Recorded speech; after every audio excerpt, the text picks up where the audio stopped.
À la une de l'actualité, l'organisation État islamique a revendiqué l'attaque d'une église à Rouen, en France, ce matin. Le curé de l'église a été tué, un otage blessé et les deux assaillants abattus par la police. Dans le Nzikomo, ici en Côte d'Ivoire, les élus et cadres exhortent les populations rurales à la reconversion des cultures vivrières. Une vaste campagne de promotion de la culture du manioc bat son plein dans la région.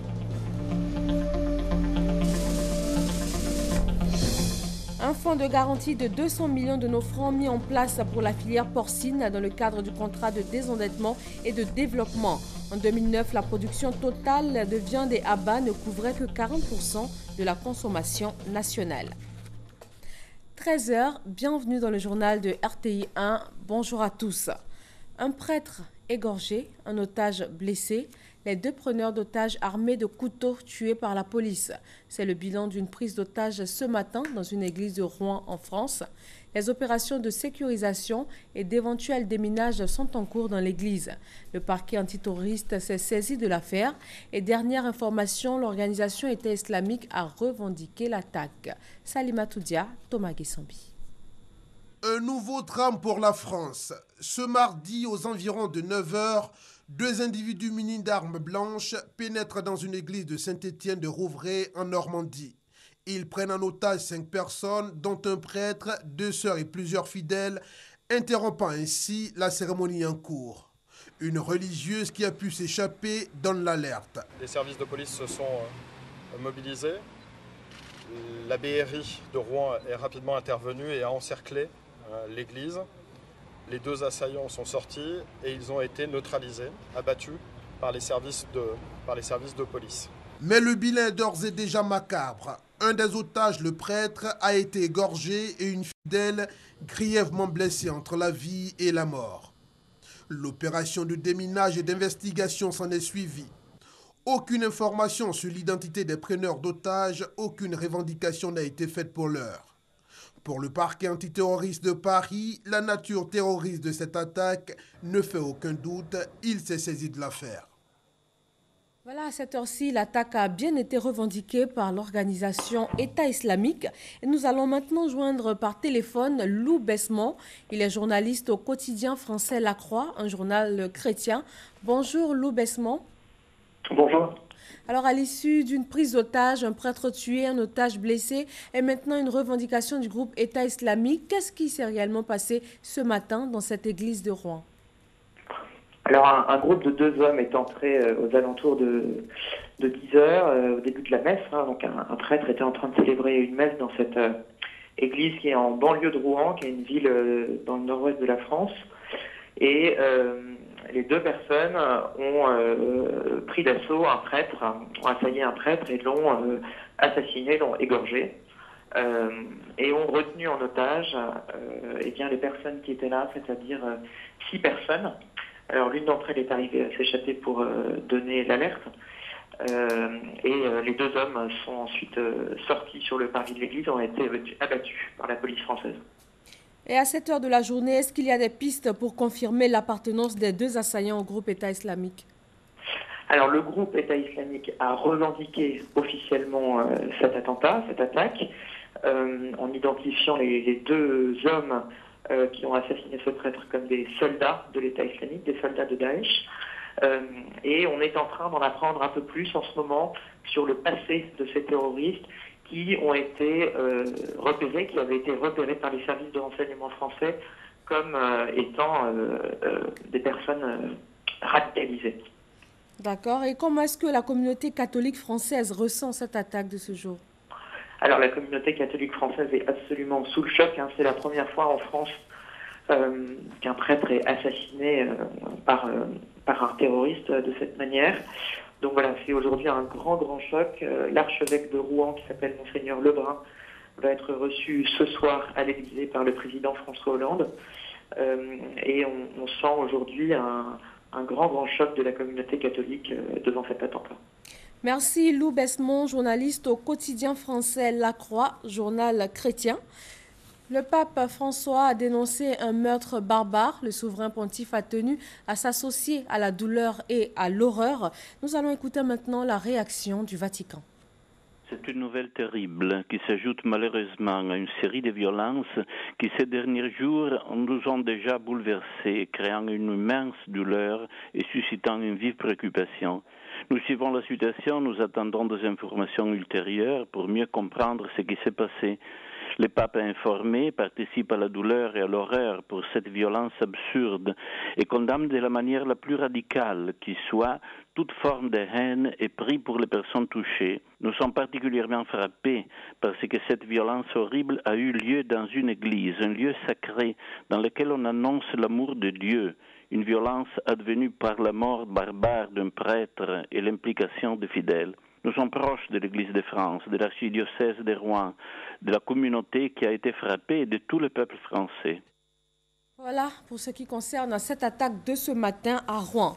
À la une de l'actualité ici en Côte d'Ivoire, on note l'ouverture hier à Yamoussoukro des travaux des experts pour la 5e conférence au sommet du traité d'amitié et de coopération entre la Côte d'Ivoire et le Burkina Faso. Entre autres points abordés par les 4 commissions constituées, les questions de défense et de sécurité, les infrastructures routières et l'intégration sous-régionale. Alvorassa. Le 5e sommet du traité d'amitié et de coopération entre la Côte d'Ivoire et le Burkina Faso a débuté ce lundi avec la rencontre des experts des 2 pays. Pendant 2 jours, ils vont plancher sur plusieurs questions. Des questions relatives aux infrastructures routières et ferroviaires reliant les 2 pays, à la fluidité routière, à la libre circulation des personnes et des biens, à la mise en place d'une société de pipeline sur le tronçon Bouaké-Ferké, Ferké-Ouagadougou. De diplomatie, d'intégration régionale, il en sera question, sans oublier la défense et la sécurité pour mieux lutter contre le terrorisme au niveau de la sous-région. L'agriculture, le foncier rural, les ressources animales, le changement climatique, la santé, l'éducation sont également sur la table des experts. Des experts qui vont procéder par ailleurs à l'évaluation des décisions et recommandations issues de la 4e conférence au sommet du traité d'amitié et de coopération entre la Côte d'Ivoire et le Burkina Faso, à la validation des projets d'accord à signer lors de cette 5e conférence au sommet et enfin à l'élaboration du projet de communiqué conjoint. La coopération économique et financière entre la Côte d'Ivoire et le Burkina Faso est encadrée par le traité d'amitié et de coopération signé en 2009. La valeur des échanges commerciaux entre les 2 pays est passée de 165 milliards de nos francs en 2011 à environ 290 milliards en 2014. Le point de cette coopération économique avec Mahama Traoré et Awa Touré. Bernard Bonan dirige une entreprise spécialisée dans la sécurité électronique. Cet opérateur économique burkinabé le reconnaît. Son entreprise, implantée dans plusieurs pays de la sous-région, doit son essor au marché ivoirien. Le marché ivoirien par rapport aux autres marchés comme le Burkina, le Bénin où nous sommes représentés, le marché ivoirien représente pratiquement, disons, 65% de notre chiffre d'affaires. Cet homme d'affaires burkinabé n'est pas le seul à avoir trouvé un Eldorado en Côte d'Ivoire, chose que confirme le représentant de la Chambre de commerce burkinabé en Côte d'Ivoire. L'environnement des affaires en Côte d'Ivoire est propice. Pour preuve, après le retour de la paix, beaucoup de Burkinabés sont venus investir en Côte d'Ivoire, à l'image du mouvement qu'on observe de la part des autres pays, aussi bien de la sous-région que du monde en général. Preuve de cette affluence, plus de 2500 entreprises du Faso exercent actuellement en Côte d'Ivoire. Les principaux domaines investis sont l'agriculture, le commerce, les services ou encore l'industrie. Selon cet expert, l'influence de ces milieux d'affaires burkinabés pourrait être bien plus grande, n'eût été quelques difficultés rencontrées. On a constaté qu'il y a une certaine inorganisation au niveau des opérateurs économiques burkinabés ici, qui n'ont pas une bonne connaissance de l'environnement des affaires, qui ignorent aussi qu'ils ont des institutions telles que la représentation de la Chambre de commerce burkinabé et le Conseil burkinabé des chargeurs qui sont installés ici, qui sont des institutions ressources qui peuvent les orienter dans ce qui concerne le milieu des affaires ivoirien. Outre les affaires, la Côte d'Ivoire est également un partenaire de choix du Burkina dans le domaine du transit import-export. C'est par les ports ivoiriens et principalement celui d'Abidjan que sont acheminées une bonne partie des marchandises à destination ou en provenance du Burkina. Il y a des avantages à travailler avec les ports ivoiriens pour l'expertise, pour la logistique. Le port d'Abidjan est la meilleure porte d'entrée et de sortie de nos marchandises, autour de 65 et deux fois 70%. De nos importations passent par le port d'Abidjan pour la simple raison que les opérateurs économiques ont le choix entre le rail et la route. Toujours selon le Conseil burkinabé des charges en Côte d'Ivoire, les ports ivoiriens accueillent actuellement à l'import comme à l'export 1 200 000 tonnes de marchandises burkinabées contre 450 000 tonnes par le passé. Une hausse favorisée par la réduction drastique du racket et l'amélioration de la sécurité sur les routes ivoiriennes. À l'Assemblée nationale, ce mardi marque la clôture de la première session ordinaire de l'année 2016. La cérémonie officielle aura lieu cet après-midi dans 1 heure environ. Le point donc dans le journal de 20 h. Le président du Front populaire FPI, également président de l'Alliance des forces démocratiques AFD, s'est prononcé sur la situation politique en Côte d'Ivoire. Pascal Affi-N'Guesson appelle le chef de l'État à trouver des solutions durables face à la grogne sociale. Gabriel Zani. Pascal Affi-N'Guesson, le président du Front populaire ivoirien FPI, ne s'est pas exprimé à demi-mot ce vendredi 22 juillet. Devant les militants du parti, des représentants des partis politiques membres de l'AFD, l'Alliance des forces démocratiques dont il est le président, Pascal Affi-N'Guesson est revenu sur les faits qui fâchent l'opposition en ce moment. Le projet de nouvelle constitution, l'insécurité, la justice partielle selon les mots de Pascal Affi-N'Guesson et sans oublier l'affaire des factures d'électricité. Mais le président du FPI, pour finir sa conférence de presse, a posé 2 principes pour sortir de l'impasse. Si nous voulons que la Côte d'Ivoire avance, il faut écouter les Ivoiriens. C'est le premier principe. Et il faut rechercher avec eux les solutions aux problèmes du pays. C'est le deuxième principe. Et c'est le sens de la démocratie. C'est-à-dire que le pouvoir, c'est pour servir le peuple. Par le peuple, c'est-à-dire avec le peuple. Notre espoir, c'est que les gouvernants entendent, qu'ils entendent ce cri de détresse et qu'ils agissent pour résoudre tous les problèmes sociopolitiques que traverse le pays. Pascal Affi-N'Guesson définit cette conférence de presse comme le lancement d'une grande campagne de sensibilisation des populations qui débutera dans les semaines à venir. Après un mois d'activité sur le terrain, l'ONG, groupe d'études et de recherche sur la démocratie et le développement économique et social en Afrique, fait le bilan du processus de révision de la liste électorale. Elle note entre autres une faible affluence dans les lieux d'enrôlement. Soro Corona et Kader Sogodogo. Le processus de révision de la liste électorale a pris fin le dimanche dernier. Plusieurs organisations non gouvernementales se sont engagées aux côtés de la Commission électorale indépendante pour la réussite de l'opération. L'ONG africaine GERDES, groupe d'études et de recherche sur la démocratie et le développement économique et social en Afrique, section Côte d'Ivoire, a sillonné 21 régions du pays pour des campagnes de sensibilisation. Une action pour renforcer le corps électoral ivoirien, véritable socle pour une démocratie vraie. Ces campagnes reposaient sur 3 axes. Des rencontres directes avec la population cible, des prêts à diffuser en abrégé PAD mis à la disposition des radios de proximité, des affiches confectionnées et ventilées dans certains lieux publics. Ces actions ont amélioré de façon sensible le taux d'enrôlement dans ces localités. Traoré Souleymane a salué l'esprit de paix et de cohésion sociale dans lequel s'est déroulée cette opération. Le président du GERDES Afrique, section Côte d'Ivoire, a fait quelques observations. De renforcer la formation des agents recenseurs au gouvernement, de multiplier et renforcer les mesures d'accompagnement par notamment la réduction, voire l'annulation du coût de certaines pièces administratives pendant ces périodes. Du 25 juin au 12 juillet 2016, le bilan mi-parcours était de 127 971, dont 62% sont des hommes et 38% des femmes, soit 72 487 personnes déjà inscrites sur la liste électorale enrôlées et 55 484 nouveaux majeurs. La Côte d'Ivoire est déficitaire en protéines animales. En 2009, la production totale de viande et abats ne couvrait que 40% de la consommation intérieure, estimée à plus de 123 000 tonnes. Un fonds de garantie de 200 millions de francs CFA pour la filière porcine a été obtenu dans le cadre du contrat de désendettement et de développement. Comment ce fonds pourra-t-il aider les éleveurs à mieux produire? Perpétue Pan et Serge Coléa. Depuis 30 ans, Dominique Kouadio pratique l'élevage de porcs. C'est un héritage familial qui tient sur une superficie de 3 hectares. Avec 10 employés et un technicien, cette ferme de 1500 porcs arrive chaque semaine à atteindre ses objectifs de production. Il faut s'armer de beaucoup de patience et surtout de passion pour réussir dans l'élevage de porcs. Il y a de la rentabilité dans l'élevage, encore faut-il être formé.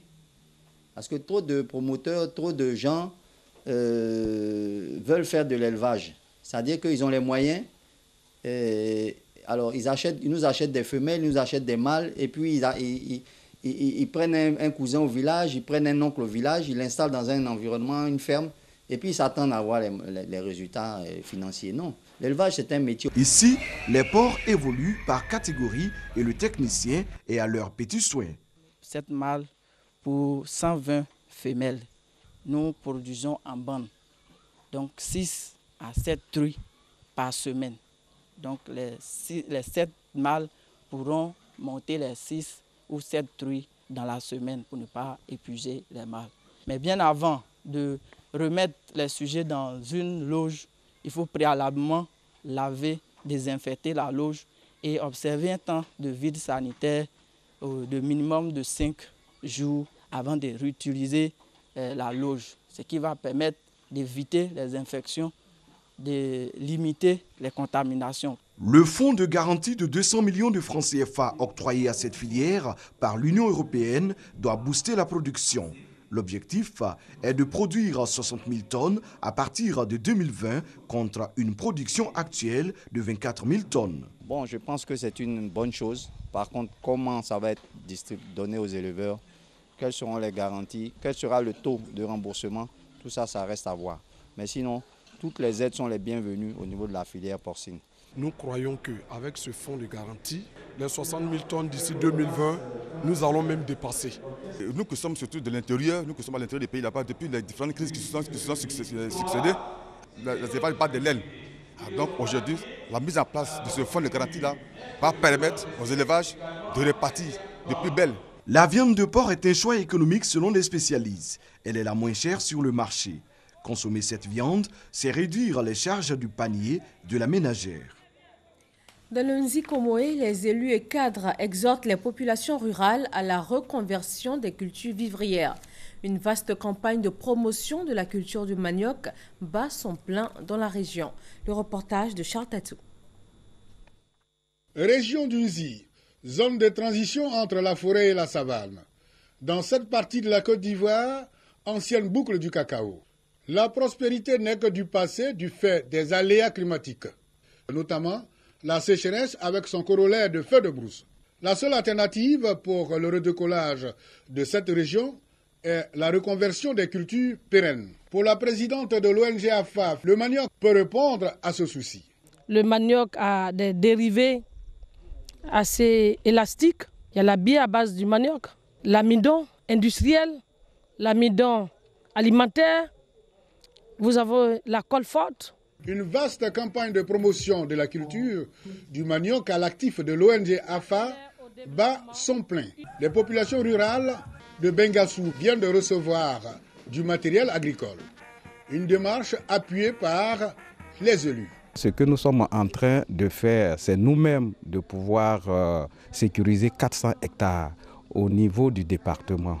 Nous félicitons l'ONG AFA qui aujourd'hui nous fait l'honneur de nous doter d'une usine de fabrication, en tout cas des produits dérivés du manioc. Les autorités locales de Kwasi-Kwasi-Kro, elles, ont fait anticiper les actions du projet. Nous avons approché la NADER qui a pu mettre à notre disposition des boutures de manioc améliorées depuis 1 an. Nous avons fait la vulgarisation au niveau de 15 villages. Aujourd'hui, dans l'ensemble plus global du projet Boucle du Manioc, nous apportons notre assistance, mais le projet a insisté pour que l'encadrement soit plus rapproché. Et c'est ce qui a fait l'objet d'une convention entre nos deux structures. Normal de doter la localité d'une usine de manioc. Pour rassurer les populations de la construction de leur usine, l'inspecteur d'État, Niami Ngouran, y a effectué le déplacement. Nous avions été particulièrement heureux de transformer l'ancienne boucle du cacao en boucle du manioc afin d'inscrire la région du Nzi au cœur de la politique nationale de sécurité alimentaire et de lutte contre la pauvreté. Remise de matériel agricole et pose de la première pierre de l'usine de transformation de manioc ont ponctué la rencontre des sensibilisations. Plus de 12 000 promoteurs de projets viables ont été sélectionnés sur toute l'étendue du territoire national par l'agence Emploi Jeunes à travers son programme Agir pour les jeunes. 9 000 d'entre eux bénéficient en ce moment d'un financement évalué à plus de 800 millions de nos francs. Pour voir de plus près l'utilisation effective de ces fonds, une délégation de l'agence Emploi Jeunes s'est rendue à Boaké. Le reportage de Amadou Ouattara. L'État de Côte d'Ivoire agit pour la jeunesse. À travers l'agence Emploi Jeunes, ce sont plus de 12 000 projets viables qui ont été sélectionnés sur toute l'étendue du territoire national. 9 000 d'entre eux bénéficient en ce moment d'un financement évalué à plus de 800 millions de francs CFA. À ce jour, au niveau de la région, nous avons normalement autour de 250 projets à financer. Mais en ce qui concerne la commune de Boaké, nous avons exactement 111 projets à financer pour un montant de 45 millions. 44 jeunes ont pu bénéficier à ce jour de ce financement pour un montant d'environ 15 millions. C'est pour voir de plus près l'utilisation effective de ces financements qu'une délégation de l'agence Emploi Jeunes est sur le terrain. Selon cette délégation, les projets se déroulent comme souhaité à Boaké. Après des 50, les bénéficiaires réussissent à démarrer et à développer leurs différentes activités. J'ai reçu 305 000 de l'emploi jeune. En tout cas, le projet jeune m'a beaucoup aidé pour pouvoir mettre cette bande en place. Ce que je peux dire à mes autres camarades, c'est que l'emploi jeune, en tout cas, c'est réel et qu'ils fassent rapidement leur dossier pour pouvoir en bénéficier. C'est une opportunité que le président Alassane Ouattara offre aux jeunes de Côte d'Ivoire que nous sommes. Les 3000 autres jeunes enregistrés et en attente de financement doivent absolument prendre part aux différentes séances de formation proposées avant l'octroi des prêts qui vont de 100 000 à 700 000 francs CFA. À Daloa, l'ONG Un Ivoirien, une entreprise, œuvre elle aussi pour l'emploi des jeunes. Elle a initié une journée dite Journée régionale de l'entreprise. Il s'agit de susciter chez les jeunes l'esprit d'entrepreneuriat. Thérèse Yoboué. L'ONG Un Ivoirien, une entreprise, se fixe pour objectif d'encourager la jeunesse et la population à la créativité et à l'entrepreneuriat. Elle vient à cet effet d'organiser une journée régionale de l'entrepreneuriat placée sous la présidence du sous-préfet central de Daloa. Il s'agit d'encourager les jeunes à changer de mentalité, à ne plus se laisser influencer par la facilité, à prendre leurs responsabilités pour monter leurs propres projets et à créer leur entreprise pour lutter contre la pauvreté et le chômage. L'ONG Un Ivoirien, une entreprise, se veut une plateforme de promotion d'entreprises et de réalisation de projets à travers des financements et la formation. L'espoir de vaincre le sida est permis avec un changement de stratégie et un engagement collectif ordonné. C'est le leitmotiv des plateformes de collaboration sur les activités de soins et soutien aux orphelins et autres enfants vulnérables du fait du VIH-Sida et leurs familles. Une vingtaine de centres sociaux sont en atelier de partage d'expériences et c'est à Yamoussoukro, le reportage de Kwadio Kwame.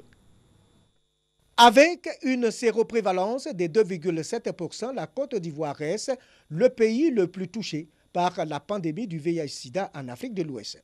Selon l'ONU-Sida, le nombre d'orphelins et autres enfants rendus vulnérables du fait du sida est de 410 000, Le gouvernement ivoirien a donc mis en place le PNOEV qui vise à développer la politique nationale des prises en charge. 55 plateformes de collaboration, cellules juridiques et groupes communautaires sont installés avec l'appui des bailleurs de fonds. La rencontre de Yamoussoukro vise à faire le bilan des activités des centres sociaux, les soins et soutien aux OEV et leurs familles. Pour le représentant du ministre de l'Emploi et de la Protection sociale, la notion de vulnérabilité mise en œuvre par le gouvernement permet de prémunir les personnes ou les ménages contre les chocs que peuvent causer les risques sociaux. Pour la coordinatrice du PEPFAR, tous les acteurs doivent s'engager pour une génération sans sida, toute chose qui nécessite un changement de stratégie et d'approche. Efrazi Yaokwasi s'est réjoui des résultats enregistrés, cependant, des défis restent à relever. L'accès limité des enfants au traitement et du risque toujours persistant pour les jeunes filles et les femmes de contracter cette maladie. Et il nous faudra surtout mettre en œuvre des actions pour freiner la féminisation de la pandémie. Le ministère travaille pour renforcer le volet communautaire de la lutte contre la pandémie. Efrazi Yaokwasi a surtout insisté sur la mise à disposition de bases de données uniques et fiables. À Boisflé, dans la région de la Maraoué, il est question d'accroître l'utilisation des services de santé par une grande participation des communautés. La stratégie nationale de financement a été lancée. Thérèse Yoboué. Le financement basé sur la performance est une nouvelle approche du système de santé axée sur les résultats afin de produire des services de qualité et de quantité par la mise en place d'un cadre de gestion contractuelle. Il vise également à améliorer la motivation du personnel de santé, à les fidéliser à leur poste et à améliorer la synthèse des données des différents centres de santé. La mise en place du financement basé sur la performance, selon son coordonnateur, fait suite à des dysfonctionnements observés dans le système de santé. Il s'agit entre autres de l'insuffisance de l'approvisionnement en médicaments, de l'accès inéquitable aux services de santé et de la vétusté des infrastructures et équipements sanitaires. Professeur Mamadou Samba a donc exhorté les acteurs du système de santé à mener à bien ce projet jusqu'à son terme. Ce projet interviendra pour la première phase dans 19 districts sanitaires pour un coût de 21 milliards de francs CFA. Il sera financé par la Banque mondiale à hauteur de 17,5 milliards de francs CFA. Ce projet permettra de réhabiliter et d'équiper 25 districts sanitaires, dont celui de Boisflé et de Saint-Fra, afin de toucher plus de 7 millions de personnes dans les districts concernés. Dans la ville de Korogo, la mairie et la LONASI ont initié une opération santé d'envergure sociale. Ce sont 130 malades de la hernie inguinale qui ont été gratuitement opérés. Reportage. La hernie inguinale est une grosseur survenant lorsque l'intestin sort de son emplacement habituel par un orifice de l'abdomen. Elle peut être présente à la naissance. Elle peut aussi se développer chez l'adulte, notamment chez les hommes suite à des efforts répétés ou certaines affections.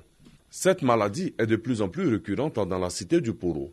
Ainsi, le maire de Korogo, le ministre d'État Amadou Gonkoulibaly, secrétaire général de la présidence de la République et son conseil municipal ont pu obtenir le soutien financier de la LONASI en 2015 pour opérer 110 personnes.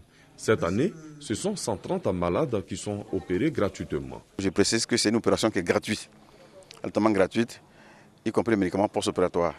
Donc, dans le cadre du déroulement de l'opération, on demande à la population d'être disciplinée. L'équipe chirurgicale devait pouvoir prendre au moins entre 30 et 40 personnes par jour. Donc c'est une opération qui va s'étendre environ sur 5 à 6 jours. Ce sont des malades visiblement soulagés qui ont témoigné leur gratitude pour cette action. Merci au ministre d'État Amadou Gonkoulibaly. Il m'a fait partir à la Mecque et aujourd'hui, il me débarrasse de cette vilaine maladie. Que Dieu veille sur lui. La mairie de Korogo compte poursuivre cette action les années à venir avec un seul objectif, débarrasser Korogo de la hernie inguinale. Journée mondiale de sensibilisation contre les violences faites aux filles et aux femmes hier 25 juillet. Et ce mardi 26 juillet, le célèbre chanteur congolais Koffi Olomide a été interpellé en exécution d'un mandat du procureur de Kinshasa. Il est au centre d'une polémique pour avoir donné un violent coup de pied à l'une de ses danseuses au Kenya, d'où il a été expulsé.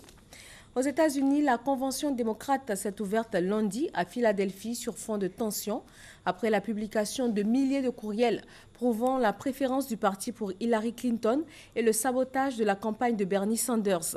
Michelle Obama et Bernie Sanders ont pourtant apporté leur soutien à la candidate démocrate. Et c'est tout pour ce 13h. Merci de nous suivre sur RTI 1. Très bel après-midi à tous.